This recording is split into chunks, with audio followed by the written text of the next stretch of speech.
Welcome to my channel Shikshangan. আমরা class 5 butterfly বইয়ের lesson 9 the bird's eye যে গল্পটা আছে সেই গল্পটা আমরা আগের ভিডিওতে সম্পূর্ণ গল্পটা সুন্দরভাবে পড়েছি, লাইন বাই লাইন প্রত্যেকটা ওয়ার্ডের মানে ধরে ধরে আমরা পড়েছি। আজকে আমরা অ্যাক্টিভিটিগুলো সলভ করব এই ভিডিওতে। অ্যাক্টিভিটি 1-এ কী আছে দেখো, let's tick marks the correct answer. তো 3টে করে অপশান দেওয়া আছে, রাইট অপশান চুজ করতে হবে। দেখো প্রথমেরটা কি বলেছে, দ্রোণাচার্য অ্যারেঞ্জড এ টেস্ট। দ্রোণাচার্য একটা টেস্ট অ্যারেঞ্জ করলেন, প্রতিযোগিতার আয়োজন করলেন। কী জন্য? Decide the best archer among all. সবচেয়ে বেস্ট আর্চারকে সেটা জানার জন্য তিনি আয়োজনটা করেছিলেন। এটা হচ্ছে সঠিক উত্তর। বাকি দুটো অপশান কি আছে, ডিসাইড মনস্থির করতে বা ঠিক করতে, who is the most intelligent boy amongst all. সবচেয়ে বুদ্ধিমানকে সেটা জানার জন্য। 3 নম্বর আছে decide the most disobedient boy amongst all. সবচেয়ে ডিসওবিডিয়েন্ট মানে কি, যে একদম অবাধ্য, সেটা জানার জন্য করেছিলেন। তা তো নয়, তিনি করেছিলেন বেস্ট আর্চারকে সেটা জানার জন্য। তাহলে 1 নম্বরটা হচ্ছে সঠিক উত্তর। 2-এ দেখো কী আছে, the Kauravas were 5 brothers 51 brothers 100 brothers. কৌরবরা কতগুলো ভাই ছিল? 100।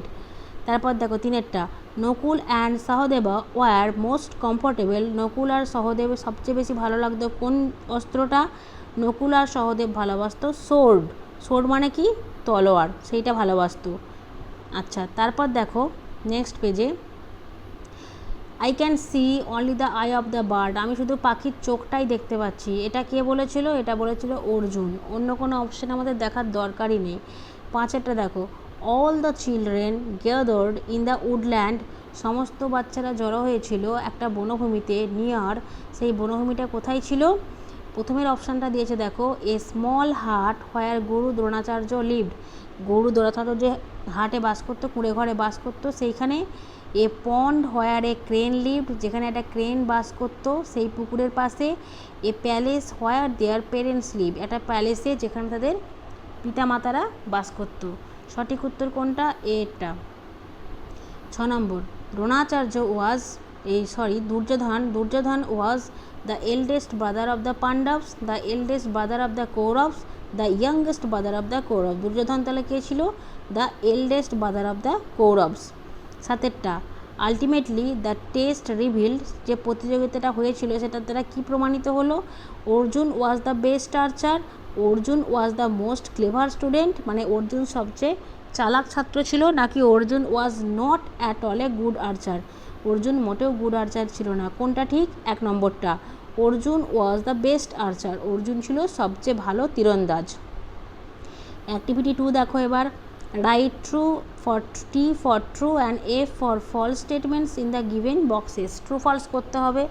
তো এটা বলেছে দেখো, Dronacharya was one of the greatest poets of his time. মানে তার সময়ের একজন বড় কবি ছিলেন। তা তো নয়, তিনি ছিলেন একজন ভালো যোদ্ধা। তাহলে এটা কি হবে? False. The bird was made of paper. পাখিটা পেপার দিয়ে তৈরি করা হয়েছিল না, কাঠ দিয়ে তৈরি করা হয়েছিল। তাহলে 2 নম্বরটাও ফলস। 3 নম্বর, Dronacharya was a disciple of Parashurama. Disciple মানে কি? শিষ্য। কার শিষ্য ছিলেন? পরশুরামের শিষ্য ছিলেন। True. Dronacharya was not please. Dronacharya খুশি হননি উইথ অর্জুনস কনসেন্ট্রেশন। ফলস। তিনি তো অর্জুনের মনোযোগে ভীষণ খুশি হয়েছিলেন, তাই তো?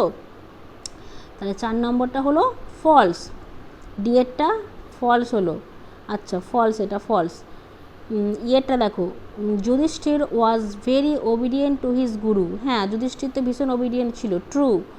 All the children were learning various skills happily. সমস্ত বাচ্চারাই খুব আনন্দের সঙ্গে স্কিলসগুলো শিখছিল। হ্যাঁ, সত্য।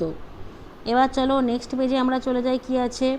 Activity 3, fill in the chart. চার্টটা পূরণ করো with information from the text. Text থেকে ইনফরমেশান নিয়ে। 1 ইজ ডান ফর ইউ, একটা করে দেওয়া হলো। তো কী চার্ট তোমাদের করতে হবে? বাঁদিকে দেখো আছে নেম অফ দ্য প্রিন্স, রাজকুমারদের নাম। হিজ ফেভারিট ওয়েপন, তার প্রিয় অস্ত্র কী ছিল? তো প্রথমে দেখো করে দিয়েছে একটা, যুধিষ্ঠিরের ছিল স্ফিয়ার, বর্ষা। মেষ কাদের প্রিয় ছিল? মেষ ছিল দুর্যোধন আর কে ছিল? দুর্যোধন আর কে? ভীম। আচ্ছা, তারপর আছে সোর্ড। সোর্ড মানে হচ্ছে তলোয়ার। তলোয়ার কাদের পছন্দ ছিল? নকুল অ্যান্ড সহদেব। আর লাস্টে আছে অর্জুন, অর্জুনের কী পছন্দ ছিল? বোজ অ্যান্ড অ্যারোস, তীর ধনুক। তারপর অ্যাক্টিভিটি 4 দেখো, let's answer the following questions, নিচের প্রশ্নগুলোর উত্তর দাও। Who was the guru of Dronacharya, দ্রোণাচার্যের গুরু কে ছিলেন? Parashurama was the guru of Dronacharya.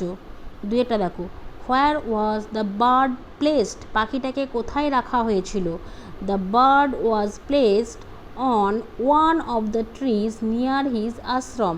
তাহলে পাখিটা নিয়ার হিজটাকে এখানে করবে নিয়ার দ্রোণাচার্যর আশ্রম, নিয়ার দ্রোণাচার্যস আশ্রম। তাহলে the bird was placed on one of the trees near Dronacharya's ashram, হিজের জায়গায় দ্রোণাচার্য করবে। 3 নম্বর, what did Yudhishthira see, Yudhishthira কী দেখতে পেল? অর্থাৎ যখন তীর ছোড়ার সময় কী দেখতে পেল? যুধিষ্ঠির স, সিটা কী হয়ে যাবে? স, কারণ এখানে ডিড আছে, স হয়ে গেল। Saw the tree, the people around him and the bird, গাছ দেখতে পেয়েছিল, তার চারপাশের লোকজনকে দেখতে পেয়েছিল এবং পাখিটাকে দেখতে পেয়েছিল। 4 নম্বর দেখো, why does Dronacharya like Arjuna the most, কেন দ্রোণাচার্য অর্জুনকে সবচেয়ে বেশি পছন্দ করতেন? কারণ কি? অর্জুন তার কাজটা খুব মনোযোগ সহকারে করতেন, সেই জন্য। তাহলে দ্রোণাচার্য লাইকড, এটাও কিন্তু লাইকটা লাইকড হয়ে যাবে, কেন? এখানে ডিড আছে, তাহলে পাস্ট টেন্সে হয়ে যাবে। তাহলে Dronacharya liked Arjuna the most because he practised his art with great concentration, তিনি তার কাজটা মানে তার যে ট্রেনিং, যে কাজ তিনি শিখতেন সেটা তিনি খুব মনোযোগ সহকারে করতেন, সেই জন্য দ্রোণাচার্য অর্জুনকে সবচেয়ে বেশি পছন্দ করতেন। তারপর দেখো, what is most important in hitting a target, সবচেয়ে গুরুত্বপূর্ণ জিনিস কি একটা টার্গেটে হিট করার জন্য? দ্য মোস্ট ইম্পর্ট্যান্ট থিং, সবচেয়ে গুরুত্বপূর্ণ জিনিস ইন হিটিং আ টার্গেট, একটা টার্গেটে হিট করা, ইজ হলো to look at the target, সেই লক্ষ্যের দিকেই তাকিয়ে থাকা, অ্যান্ড নাথিং এলস, এবং অন্য কোনো কিছুর দিকে মন না দেওয়া, তাই তো? যেমন ধরো পাণ্ডব আর কৌরবদের অন্যান্য সব ভাইয়েরা কী করেছিল? যখন পাখির চোখে তীর গাঁথতে বলা হয়েছিল, তাদেরকে প্রশ্ন করা হয়েছিল কী দেখতে পাচ্ছ, তারা কিন্তু কেউ বলেছিল চারপাশের লোকজন, কেউ বলেছিল গাছ, ফুল, ফল, এইসব দেখতে পাচ্ছি। কিন্তু অর্জুনকে যখন জিজ্ঞাসা করা হয়েছিল তখন তিনি বলেছিলেন কি, যে তিনি পাখির চোখ ছাড়া আর কিছুই দেখতে পাচ্ছেন না, অর্থাৎ টার্গেট ছিল পাখির চোখ, তিনি দেখতেও পাচ্ছিলেন শুধুমাত্র পাখির চোখ, অন্য কিছু কিন্তু নয়। তাই একমাত্র অর্জুনই কিন্তু লক্ষ্যভেদ করতে পেরেছিলেন। তারপর দেখো কি আছে, অ্যাক্টিভিটি 5, অ্যাক্টিভিটি 5-এ কী আছে দেখো, write the opposite of the following words, opposite মানে কি? বিপরীত শব্দ লেখো নিচের শব্দগুলোর। You will find the words in the above story, গল্পতেই তোমরা এগুলো পেয়ে যাবে। তো প্রথমে কি আছে দেখো, ফার্স্ট লেটারগুলো দেওয়া আছে। ডার্ক, ডার্ক মানে অন্ধকার, ব্রাইট, ডার্ক, ব্রাইট, তাহলে প্রথমেরটা কী হলো? BRIGHT, bright. 2 নম্বর আছে স্যাড, স্যাড কী হবে? Glad, sad, glad. 3 নম্বর আছে নেভার, তাহলে 3 নম্বরের অপোজিট কী হবে? অলওয়েজ, ALWAYS, নেভার মানে কখনো না, অলওয়েজ মানে সবসময়। আচ্ছা, 4 নম্বর আছে ওর্স্ট মানে সবচেয়ে খারাপ, তাহলে সবচেয়ে ভালো, best, good, better, best, BEST। তারপর আছে এভরিথিং মানে সব কিছু, তাহলে কী হবে? নাথিং, NOTHING, নাথিং, কোনো কিছুই না। ইনভিজিবল মানে অদৃশ্য, তার বিপরীত কী হবে? Visible, VISIBLE, visible. তাহলে প্রত্যেকটা আমি এখানে লিখে দিলাম।